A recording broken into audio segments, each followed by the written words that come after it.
Combien de fois il vous faut lire un texte avant de pouvoir le mémoriser? Dans cette vidéo, je vais vous montrer un système en 4 étapes qui vous permettra de mémoriser un texte après seulement 4 lectures. Les 4 étapes sont lire, comprendre, identifier et enfin transformer. Évidemment, pour vous expliquer comment appliquer ces 4 étapes, nous avons besoin d'un exemple. Voici le passage de texte que je vais vous montrer comment mémoriser. Alors, avant d'entrer dans les détails, vous ne pouvez utiliser cette méthode que pour des textes relativement courts. Vous pouvez faire ça pour un texte qui fait 1 à 2 pages. Vous ne pourrez pas utiliser cette méthode pour mémoriser un livre en le lisant 4 fois. Si vous voulez comprendre et savoir comment mémoriser un livre, il y a une méthode spéciale. J'ai déjà fait une vidéo sur ça que je vous invite à aller voir. Pour la première lecture, nous allons nous attarder sur les 2 premières étapes qui sont lire et comprendre. Ça veut tout simplement dire que vous allez lire votre passage de texte ou votre page de texte et essayer de la comprendre. Ce que je vous conseille de faire ici, c'est d'essayer de la résumer. Par exemple, en lisant ce passage de texte, on peut le résumer en ces quelques mots. Ça parle de la régulation du calcium et les conséquences de son excès et sa diminution. La première lecture est la plus importante et c'est probablement celle qui devrait vous prendre le plus de temps. Vous devez vraiment essayer de comprendre votre sujet et votre texte. C'est pour ça que je vous recommande de faire ça pour un texte qui fait seulement 1 à 2 pages. Par exemple, si je devais faire ça pour ces 2 pages de ce livre, eh bien, je vais appliquer la méthode pour ce passage-là et une fois que j'aurai terminé, je passerai au deuxième passage. Vous ne pouvez évidemment pas faire ça pour un livre au complet. L'objectif est de lire et comprendre ce que vous êtes en train de lire. Pour la deuxième lecture, nous allons passer aux 2 autres étapes qui sont identifier et transformer. Alors, qu'est-ce que ça veut dire? Eh bien, je vais vous montrer qu'est-ce que je veux dire par identifier. Ici, nous allons essayer d'identifier les mots les plus importants que nous allons devoir mémoriser. Nous avons le tissu osseux, qui pour moi est un mot important. Je vais ainsi le choisir comme étant un mot-clé. Réservoir principal de calcium, calcium est un mot-clé, je vais ainsi le choisir. Contient de 500 à 1000, alors là les chiffres sont importants, donc il contient 500 à 1000 fois plus de calcium que tous les autres tissus combinés. Tout ce passage-là, pour moi, il n'est pas vraiment très important, donc je ne vais pas le souligner. Dans le sang, ça, c'est un point important. La concentration des ions de calcium est étroitement réglée. Donc, étroitement réglée est pour moi un mot-clé. Et concentration est aussi une idée importante. Alors, la méthode que je vais utiliser ici, c'est la méthode qui se base sur la mémorisation en transformant les informations en images. Donc, ce que je vais faire, en fait, c'est que je vais convertir tous les mots-clés que j'ai choisis en des images représentatives pour pouvoir les mémoriser rapidement. N'oublie pas, je fais ça pendant ma deuxième lecture. Le tissu osseux, ça me fait penser à un os. Pour mémoriser tissu, je peux ajouter un rouleau de tissu qui est attaché à l'os. Réservoir principal, ça, je ne vais pas le convertir en image.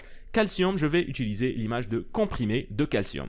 Dans le corps, ça, je ne le convertis pas en image. Contient de 500 à 1000. Alors 500, je vais devoir le convertir en image. Il y a évidemment différents systèmes qui vous permettent de convertir les chiffres en images rapidement. Mais là, je vais faire dans la facilité et utiliser tout simplement un billet de 500 €. Je ne convertis pas 1000 en image parce que je vais m'en rappeler. Nous allons passer au sang. Alors là, je vais utiliser l'image d'une poche de sang. La concentration des ions en calcium, alors ça je ne vais pas le convertir en image, et étroitement réglé, je vais utiliser l'image d'une règle que je vais ajouter à ma poche de sang. Ce que je viens de faire ici, c'est tout simplement convertir tous les mots importants de ce passage de texte en des images. Cette méthode se base sur le principe de la neuroscience qui est appelée la supériorité de l'image, qui veut que votre cerveau mémorise les images beaucoup plus rapidement qu'il ne mémorise n'importe quel autre type d'information. D'ailleurs, laissez-moi vous le prouver. Si je vous montre un os et un tissu, ça va vous remémorer normalement tissu osseux. Si je vous montre les comprimés de calcium, normalement, ça devrait vous rappeler que dans le tissu osseux, il y a énormément de calcium, ou c'est le réservoir principal de calcium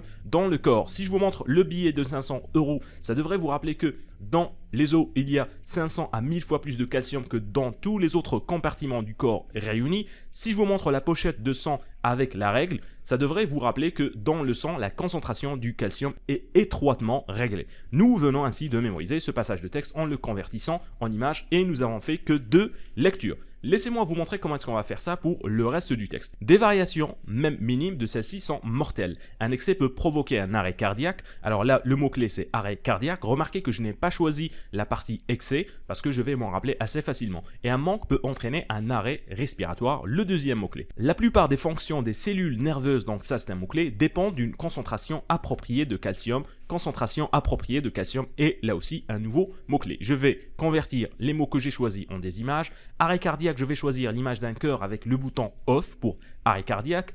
Et arrêt respiratoire, je vais utiliser l'image d'un masque de respiration. Cellule nerveuse, je vais imaginer une cellule qui est énervée. Ça me permettra de me rappeler de l'information cellule nerveuse. Et enfin, concentration appropriée de calcium, je vais tout simplement utiliser un Becher pour me rappeler de concentration. Ce qu'on vient de faire ici, c'est tout simplement convertir notre passage de texte en une série d'images. Et n'oubliez pas, nous sommes encore à notre deuxième lecture. Alors évidemment, vous n'allez pas laisser les images comme ça flotter dans votre imagination. Vous allez devoir les mémoriser en utilisant une méthode. Je vous conseille d'utiliser la méthode du palais mental. Vous allez tout simplement choisir un endroit de votre maison dans lequel vous allez placer ces images. Chaque image sera placée dans un objet différent. J'ai là aussi déjà parlé de la méthode du palais dans mes autres vidéos. Je vous invite à aller les voir si ce n'est pas encore fait. Maintenant que nous avons fait ces deux lectures, nous avons lu, compris, identifié et transformé les idées importantes, il nous reste deux autres lectures à faire. J'appelle ces lectures les lectures de vérification. Ce que vous allez faire maintenant, c'est vous allez relire votre texte et normalement en lisant le texte, vous devriez pouvoir revoir les images que vous avez créées. Par exemple, en lisant le tissu osseux, vous devriez voir l'image de l'os avec le tissu. Réservoir principal de calcium, vous devriez revoir les comprimés de calcium. En lisant contient de 500 à 1000 fois plus de calcium que tous les autres tissus combinés, vous devriez revoir l'image du billet de 500 €.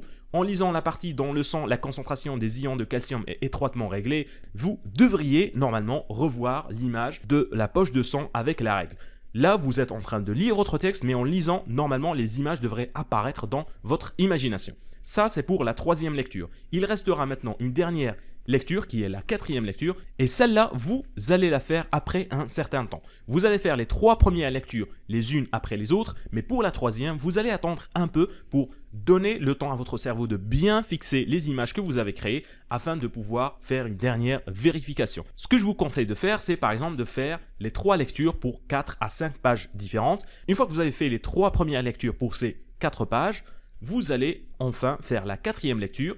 Après un certain temps, vous allez maintenant lire les 4 textes et normalement, vous devriez pouvoir revoir toutes les images que vous avez créées. Et après cette quatrième lecture, vous n'aurez plus besoin de relire votre texte parce que maintenant, toutes les informations ont été converties en images et ont été placées dans votre palais mental. Ainsi, vous venez de mémoriser votre texte en le lisant seulement à 4 reprises. Alors, j'ai déjà préparé un PDF spécial pour vous dans lequel je vous montre comment est-ce que vous pouvez mémoriser un texte en utilisant la méthode du palais. Vous pouvez le télécharger en cliquant dans le lien qui se trouve dans la description. Et c'est avec cette méthode-là que vous allez pouvoir mémoriser un texte en le lisant seulement à 4 reprises. Vous allez lire, vous allez comprendre, identifier et transformer.